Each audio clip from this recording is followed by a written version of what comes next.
Hello, welcome here today at ArcticStartup.com. My name is Joppe. I am the Chief of Happiness here at ArcticStartup.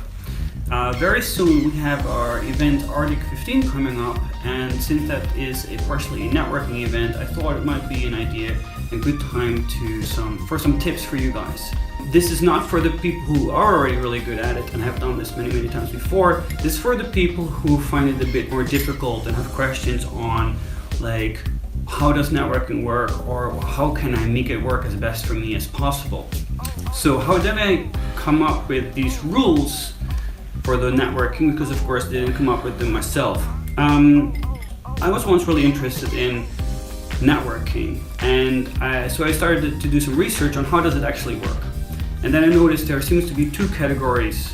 One is people saying that you should be motivated and go out there and meet people, and then practice will kind of happen by itself. But the other group would say there are all these tips and tricks, and it's almost creates a lot of confusion on what works and what doesn't work. So what I did was I made a list of the things that at least the people would agree on and try and make it as practical as possible, specifically for kind of like the newbies amongst us.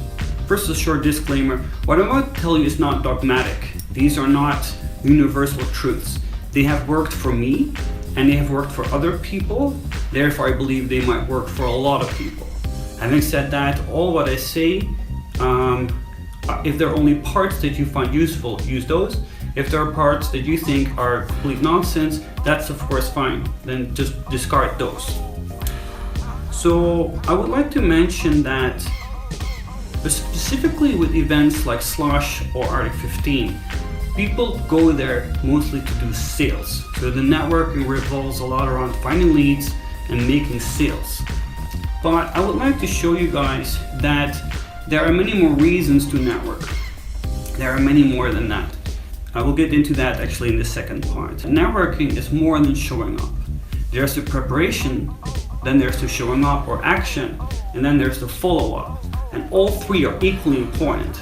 If we do the preparation, then when we show up, the actions will be much more easy because we will know why we're there and what we want. And then the follow-up will also be very intentional.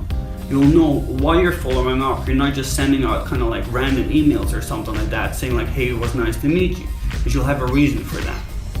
But we'll get into all that later in the other parts too. To me, more than anything, the most important thing is the intent of the networking. Showing up is half of it. The intent is very important. If you don't know why you're there, or if you don't know your resources or your skills or the people, you're probably going to have a bad time, and it might mean that when you're done networking, you didn't have anything tangible to take home with you. So actually, the second part will be exactly about that. The difference between unintentional and intentional networking. I hope to see you next time. See you soon.